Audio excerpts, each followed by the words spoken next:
Hello everyone, welcome to Physics online classes for class 11 students. Let us continue chapter 7 System of Particles and Rigid Body. In today's session, I am going to discuss the term angular velocity and also we are going to derive relation between linear velocity and angular velocity. Let us start the class. So we already studied about angular displacement, angular velocity and angular acceleration in the chapter motion in a plane. Just we can revise once again what is angular displacement.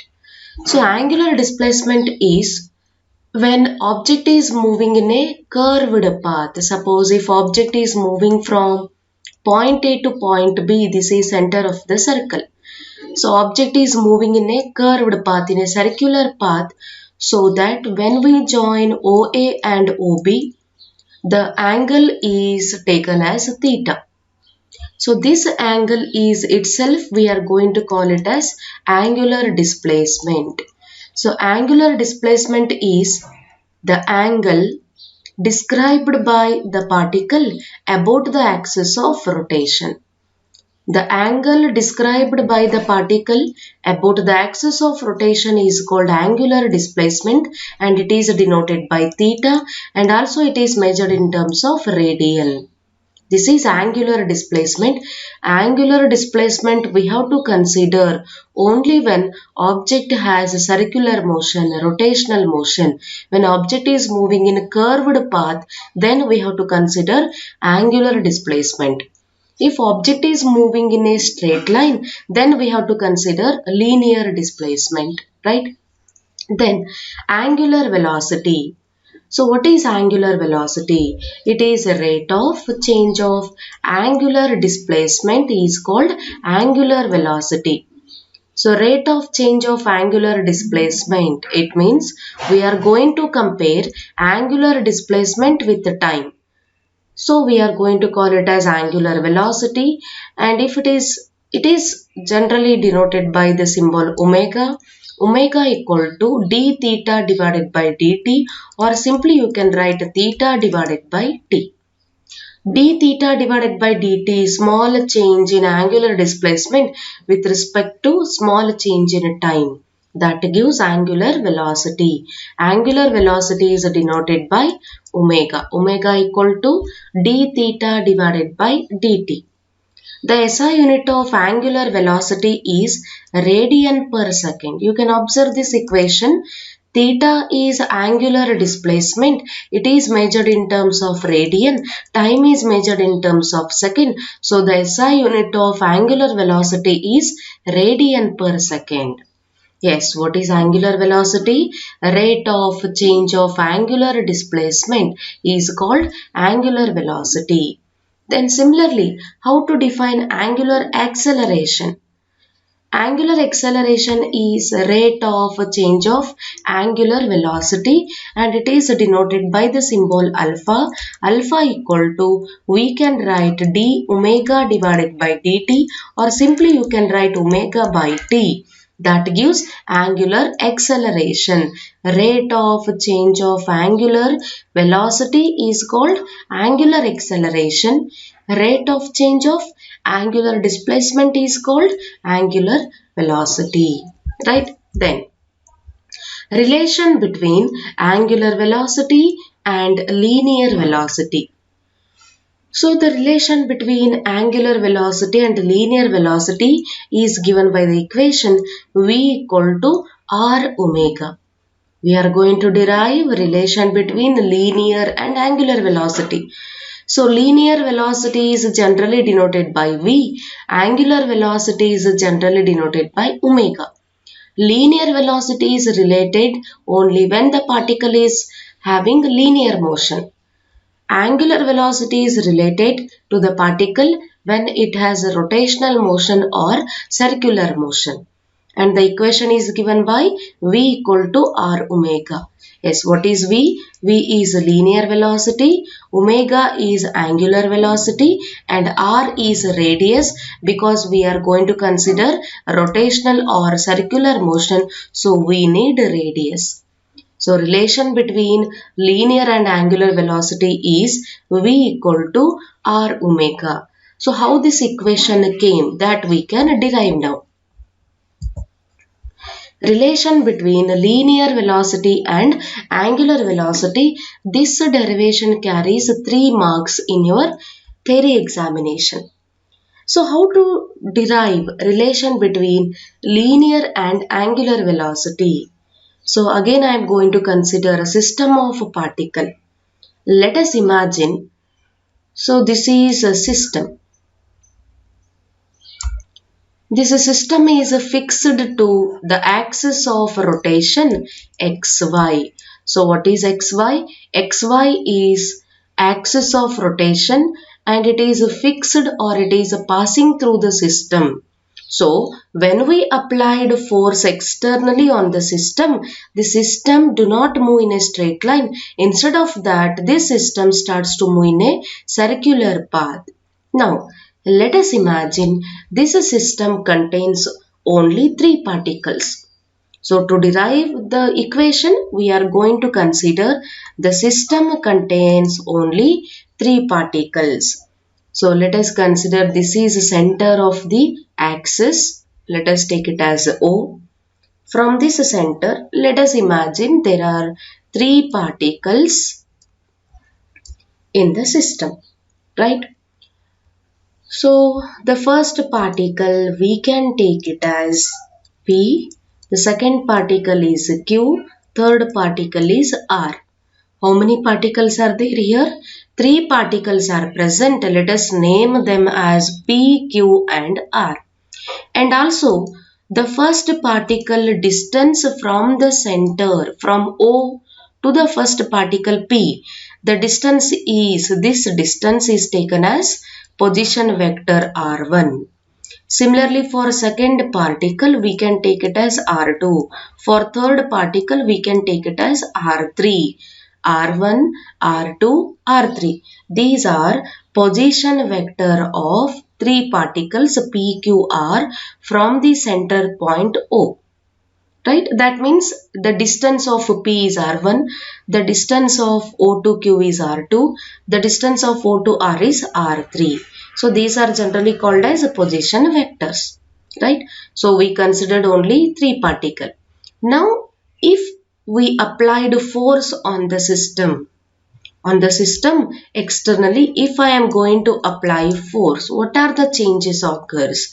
When we applied force on the system, each particle of the system start to move. How they are moving? They are not moving in a straight line, but they are moving in a circular path. Each particle start to move in a circular path because the system is fixed to axis of rotation xy. So now let us consider the first particle P. The first particle P, it starts to move when we applied force, it starts to move in a curved path like this. So it starts to move in a curved path. Similarly, second particle also starts to move in a curved path. Third particle also start to move in a curved path because it is fixed to axis of rotation. Is it clear? So when we applied force on the system, each particle of the system, they start to move in a circular path. To derive this relation, just we consider only 3 particles of the system and each particle is moving in a curved path, right? Now, let us join all these particles from the point O. O to P, O to Q, O to R. Just I am going to join PQR from the origin O. And these particles are shifted to another side of the system. So let us take them as, instead of PQR, I am going to take them as P dash, Q dash and R dash. P dash, Q dash, R dash. This is their final position. So when these particles are shifted to P dash, Q dash, R dash, again join these points from the origin. Right? So now you can observe This point O with respect to the particle, it makes a certain angle theta. Theta is angle described by the particle about the axis of rotation. This is theta. Is it clear? We considered a system contains large number of particles, but we imagine only 3 particles P, Q, R. These 3 particles are at position vector R1, R2, R3 from the point O. When we applied external force on the system, each particle of the system start to move in a curved path, so they are reaching the positions P to P dash, Q to Q dash and R to R dash. When we join these points from the point O, it describes a certain angle. Let us take them as theta. Now, from this picture, what we come to know? You can observe carefully here. When the body is rotating through the angle theta, all the particles are describing same angle theta in time t. So P, what is the angle between POP dash? POP dash is equal to angle is theta. If I am going to consider second particle QOQ dash, again the angle is the same. For third particle also ROR dash, angle is the same. That indicates each particle of the system has the same angular displacement. POP dash, QOQ dash, ROR dash is the same because the angle is the same for each particle. This is angular displacement.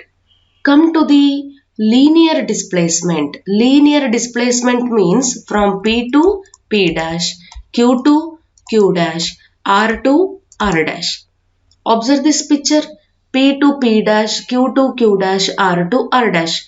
Whether these distances are same? No. These linear distances are different from each particle. P to P dash has, let us consider, P to P dash has 2 centimeter distance. Q to Q dash has 4 centimeter distance. R to R dash has 6 centimeter distance. That indicates distance go on increasing and linear distances are not the same. So from this picture we concluded that each particle has same angular displacement and different linear displacement. Each particle has same angular displacement and different linear displacement. Each particle has same angular displacement and different linear displacement. Is it clear? So we considered the particle PQR. They are at the distances R1, R2, R3 from the axis of rotation respectively. When the body is rotating through the angle theta, all the particles described same angle in time t, but their linear distances PP dash, QQ dash, R dash, R described by the particles are different. Is it clear? Now let us consider linear velocity. The linear velocity for the first particle, the linear velocity at P. Right, let us take it as V1 because the linear velocity is denoted by V, angular velocity is denoted by omega. Let us consider linear velocity. What is linear velocity? What is the definition? So we know that it is a rate of change of displacement. So we can write displacement divided by time, that gives linear velocity. So in place of displacement, I am going to take first particle displacement is from P to P dash. You can observe the picture. From P to P dash, the particle is moving, but it is not a straight line, but it is a curved path. So in place of displacement, we can write arc PP dash. This is in the form of arc. This is having a circular path. So in place of displacement, So there is no linear displacement here. It is not moving in a straight line. So we are going to consider arc PP dash divided by time. So in place of arc PP dash, what to write? Observe here, we know about the definition of angle. So what is angle? Theta means arc length divided by radius, that gives angle. Definition of theta. So here we can write V1 is equal to, in place of arc PP dash, what to write? So arc PP dash, observe this equation, arc length is equal to, how to write this equation? Cross multiply. So we can write theta into radius, right? So arc length, in place of length we have the term PP dash is equal to arc PP dash equal to angle is how much? Theta, and radius. Radius for the first particle, you can observe radius for the first particle is equal to R1. So what we can write now?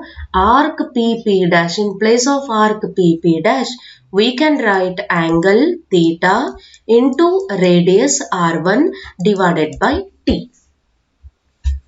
Is it clear? We considered linear velocity displacement by time. In place of displacement, we can write arc PP dash because it is not a straight line. Then, in place of arc length, arc PP dash, we can write theta into radius. Radius of the first particle is R1. Or we can write it as, what is theta divided by t? Rate of change of angular displacement is called angular velocity. In place of theta by t, we can write omega. R1 keep as it is. This is relation between linear and angular velocity for the first particle. Similarly, for second particle, how to write the equation? So we can write the linear velocity at q. For the second particle, we can take it as V2. V2 equal to same procedure, arc q dash divided by time. Arc q dash means angle into radius. Radius for the second particle is R2 divided by t. And theta by t is equal to omega, remaining is R2. So V2 equal to omega R2. Let us take it as equation 2. Similarly, how to write the equation for third particle? Directly we can write V3 equal to omega R3. So for n number of particle, we can write Vn equal to omega Rn. Or in general, we can write V equal to R omega. So this gives relation between angular velocity and linear velocity. So to understand this derivation, only we considered three particles of the system P, Q, R. But in reality, the system contains n number of, extremely large number of particles. So if you define linear velocity and angular velocity relation for the first particle, so remaining particle will be very easy to understand. So V1 equal to omega R1, V2 equal to omega R2, V3 equal to omega R3, V4 equal to omega R4 and so on. But in general, we can write the simple equation V equal to R omega. So linear velocity is a product of angular velocity and radius. Linear velocity equal to angular velocity into radius, or in place of radius you can write the distance of the particle from the axis of rotation. Distance of the particle from the axis of rotation, it is equal to radius. Both are same here. So this is all about relation between angular velocity and linear velocity, that is V equal to R omega. This derivation carries 3 marks.